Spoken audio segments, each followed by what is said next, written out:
It's at 937 Hartford's #1 for hip hop and R&B. I'm Jenny Boom Boom. Boom Boom. I'm raging right now. Machine Gun Kelly's with me.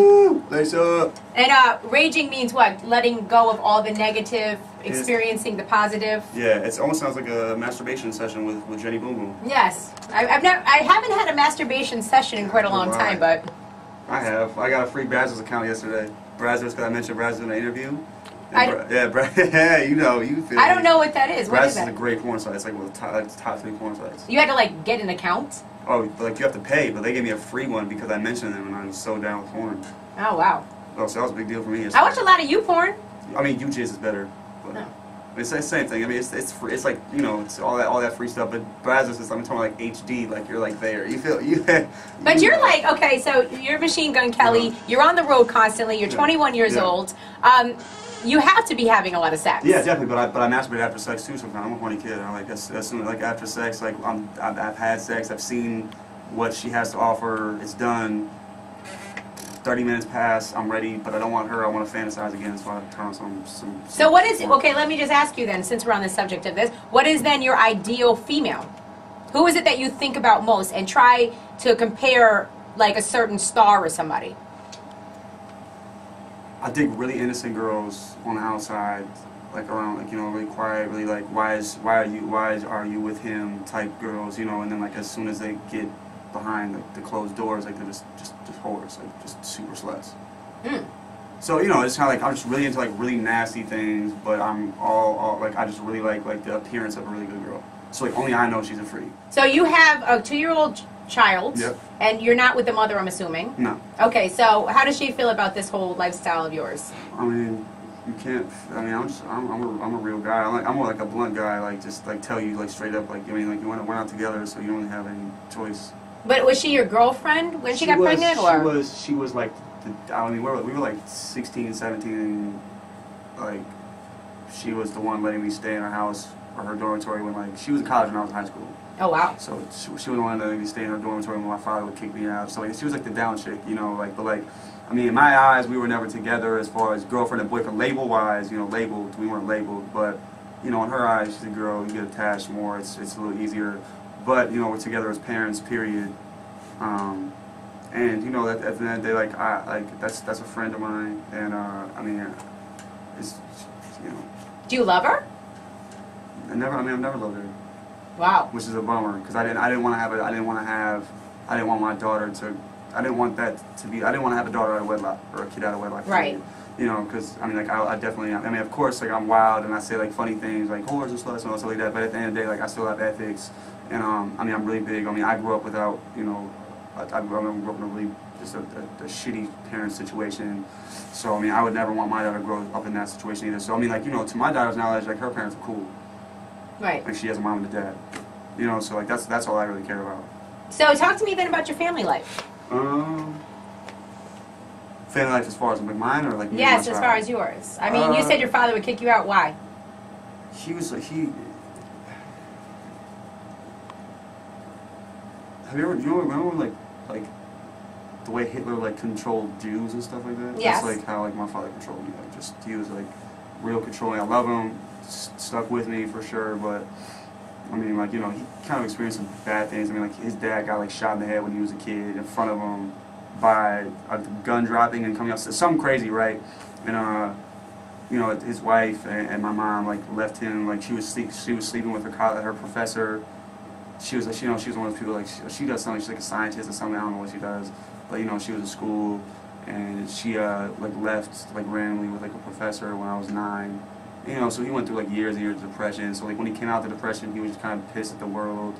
Me and him shared a bed together until I was like 7th grade or something like that. So like I always had like kind of just like a kind of like I hate you mentality just to him, because we had a good life before my mind bounced. But like, you know, everything just went really downhill, and like, you know, I went from all this great stuff to like, you know, shit, I couldn't have friends over because it'd be embarrassing, because it's like, can we sleep over at your house? And I'm like, no, because we have to sleep in bed with my dad. That's weird, you know, like one of those situations. But why did you have to sleep in bed with him? Because he was lonely? No, man, just because it's like we only had one. It was my aunt's basement. My aunt's basement. Oh, okay. Like we, I left that part out. We moved. We didn't have a house after we left because we sold our house. It was weird. We were going to become missionaries in Africa. Long story. You know, it's really random. But like, my mom left. Like, she said that she was leaving right when we like sold everything because we were gonna go give that up. My dad's like really religious, so he was gonna go be a missionary in Senegal. We were all gonna go with him. I know it's kind of random and weird because it's random and weird to me. It's not random and weird. But I mean, well, I mean, in my opinion, it's a weird story. But like, we basically went from after that situation, we went and lived with my aunt in her basement, and like, you know, it was one bed. It was an unfurnished basement too, so you know, just I'm not about to sleep on a concrete floor or something. So are you in contact with him now? No, he lives in Africa. Okay. Does he know what you do? Yep. Does he approve of it? No. So what has he said to you about your career choice, Machine Gun Kelly? I mean, you know, I didn't go to school. I mean, I didn't. What did he want for you? He wanted me to go to college and become like. He wanted me to become my cousin, who was like his other son. His brother died in a car crash, and he took his son into the house with us. And but he was schizophrenic, and he stopped taking medication, and his whole like schizophrenic thing like got to him, and you know, basically he had to be institutionalized. So, but like he was like, my cousin was like, you know, typical like all-American kid, comb over, went to Pepperdine, which is like an Ivy League school, I think. You know, rode a horse, like just weird stuff. He was like a really just good kid. He was like, he graduated like #1 in his class in college. So yeah, so he wanted me to be that, and I was totally opposite. Like, you know, he gave me a choice when I was young. He was like, you're gonna grow up and get a tattoo, or you're gonna grow up and get a car. And I was like, I'm gonna grow up and get a tattoo. When I was 14 when I got my first tattoo. So he was like, you're an idiot. I mean, we've always just had like, I've always just been kind of like a rebel kid because I was never like. Well, you're acting out. Yeah, definitely. Yeah. It's hard when parents disappoint you. Yeah, very true. So what about your mother? She's a whore. Do you feel she's a whore because she cheated on your father? Hell yeah, dude. Now, if she had stayed and tried to be part of the family after she cheated on your father, would you still consider her a whore? Nah, because she would have been in my life. So I mean, like, you know, I mean, I grew up. I know what it is like. I couldn't do a monogamous relationship right now. Do you think that your relationships are affected because of what happened between your mother and father? Hell yeah, definitely. And what happened with my child's mother and everything else. You know, like the girl I lost my virginity to. Like I lost my virginity. We lost our virginity together. And I ended up like walking in on her like screwing some other dude. You know what I mean? And that was like the first person I ever had sex with. And I was the first person she ever had sex with. And like we were out of state, and I came back, and you know, I come in and she's like literally on top of the dude, like straight up like Eminem 8 Mile style. Like when he walked in the radio station, right. like it was like that. Like literally, she didn't stop, nothing. You know what I mean? Nothing. Like she was like, it was like she. So wanted, that's why you it was two like weren't she together. wanted me to see it. You know what I'm saying? So it's right. like. It's like things like little things like that, dude. Like girls in my mind are just kind of like, you know, it's hard for me to respect. So now you're a big time rapper. Not big time. Well, Trying to get there. People consider you now big time.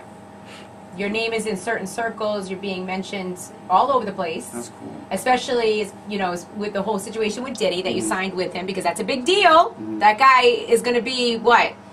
They said, what, the second billionaire or first billionaire? I think they said Jay-Z, then Diddy will be a billionaire. They said Forbes magazine said it.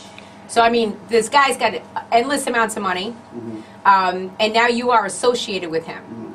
So what, like, coming up from where you came up from, not having the money, you know, and most people can relate with that, not having money to just spend whenever you feel like it. Sure. How has your life changed? It hasn't, and I don't have a successful single or anything like that. So I mean, I don't have like single money or anything like that. You know, I learned. But your shows sell out. You have a huge fan base. Yeah, we have a great fan. We have a cult fan base. We don't have a huge fan base. You know, and I'll take the cult fan base over a huge fan base any day. That's like where my 100 fans will be way more hardcore than you know 10,000 fans of somebody else's. So I mean, we still play a lot of half empty houses. I mean, Midwest we're good. So since you've been associated with Diddy, what's the best thing that's happened for you? What's the one thing that made you just really realize, like, wow? I haven't had that moment yet. Haven't had it yet. I gotta work harder. Does he tell you have to work harder? He gives me great advice. I mean, he's a hard-working person. Yeah, he's insane. I've heard stories he gets up 3 o'clock in the morning and decides that he needs to go to the studio or make sure that, you know. Yeah, that's how he works as well. But like, you know, man, like he like I told him I want to distance myself and just he refuses to let me get that. Like he told me, he's like, yo, I want you to go through everything bad to get some good. You know, so like I don't get gifts from Puff or anything like that. But haven't you gone through the bad? Oh, that's what I mean. That's what I say the same thing. I say the same thing, but he wants like he doesn't want me to lose that in my album feel. And I completed my album. I completed my album under really stressful, depressing times, which is what I'm best known for. My work, my songs. You know, Wild Boy is a great record. Wild Boy is a great mix show record. It's a great radio record for my first look as far as creating a buzz and stuff like that. But my fans love when it's like the song that they can cry to, or the song that they can run away to. And that's what Puff fell in love with as well. You know, Puff fell in love with that side of me. And so, you know, he just, I mean, like, you know, it's the same thing. He doesn't, no one wants to let me know how good we have it, because I can't see, like, you know, I like, at all. Do you feel at least secure? No. Wow, that's really crazy. Because you would think that you'd be able to exhale, you know, and be like, wow, this is okay, this is a good situation. I think most people don't understand how hard you have to work in the music business. I have a great situation. It's not on Puff. It's none of the stuff's on Puff for me to not feel secure and stuff like that. It's just like, you know, I know what it is. I know that I got exposed to the machine, and I saw the machine. You know, the machine. Like I'm oil, and you know, just you know, the machine has plenty of different oil. I'm just trying to be the premium oil. You know what I mean? So I'm like, you know, like if I know, I understand that if I'm not the premium oil, there's another premium oil out there. But I'm not stopping until I'm like the greatest or the best. Like I want people to look back and be like, his story is insane. So. Well, from what you told me already, like I want to grab you and like say it's gonna be okay. Yeah. But that's the mom in me, you know. I want to say it's gonna be okay, you know. But I think that's why fans dig us so much, because you know, because I don't hide anything, because I'm super vulnerable. And I mean, I'm not scared to I'm not scared to say I don't know about my situation. I don't know what it's like to feel like in a major label situation yet, because I don't. The coolest thing that happened to me, period, was being in the room with Puff and Jimmy. That's a lot of money right there. That's huge, you know what I'm saying? But like I'm not in there as a peer yet. Is it strange too? Because I find this with myself that, you know, being on the radio, we don't make like a ton of money. So I go to these events where all these people are in there, and it's like, you know, there's so much money in the building, and then you go home and you're like, wow, I have like nothing. Oh no, okay, yeah, dude, I totally feel you. I totally feel you on that. I feel the same exact way. I think that, like, you know, that's so weird you say that, because I actually do think about that all the time. That's crazy. Like, it's weird, man. But you know what's crazy though? Like, I remember I used to be like, I remember when I used to do these things called Kellyvisions, and we just put out our first Kellyvision today that I've done since I've been signed, I think. And it's just these episodes of me, like it's just a personal look at me. There's no rap, no music stuff. It just shows off my personality. And I remember I used to be like, I used to want to put some show footage and stuff. And I remember that, you know, there were some shows where we went out on a stage and I would perform on top of like a chair. And I used to be so embarrassed, because I'd be like, you know, what if these kids from high school, because I didn't go to college and stuff like that, so what if kids from high school see me post a link on Facebook, and they're like, oh man, he didn't do anything, he's performing on top of a chair, yada yada yada. But I realized those are the best times, man. The best times. I think like I'm not scared to confront the fact that I'm not anything yet, that I'm still a nobody. You know what I mean? So I'm not scared to confront that. So I mean, like, you know, I don't know. I mean, honestly, from what you're saying, you know, you walk in a room, and you go home, and you feel poor, you feel broke, you feel like worthless, stuff like that. But like, to me, this is one of the most priceless interviews I've ever done. Oh, thank you. You know what I mean? Like, thank so like you. this is one of the most priceless interviews I've ever done. So I mean, in your eyes, you may be down here, but in my eyes, you're up here. This interview was, you know, rich with content. You know, so like, I mean, I'm more focused on that than I am of anything. I'm not really. I mean, you know. I mean, I have enough money to buy some Chucks and yada yada yada, but I still rock the same 30 Chucks that I was rocking when I was a nobody.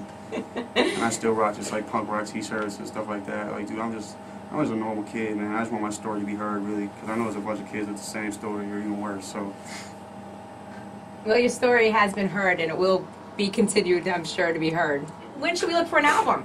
I want to do first quarter, but you know, again, I'm just figuring out the radio thing. You know, it takes a while. You know, Wild Boys our buzz record. And then, you know, I'm gonna drop like a first, like a real official, you know, hopefully the machine kicks in single. So, I mean, but you know, I'm witnessing, you know, like Wild Boy's been out for probably a month. It takes weeks and weeks and weeks for it to kind of catch. So, right.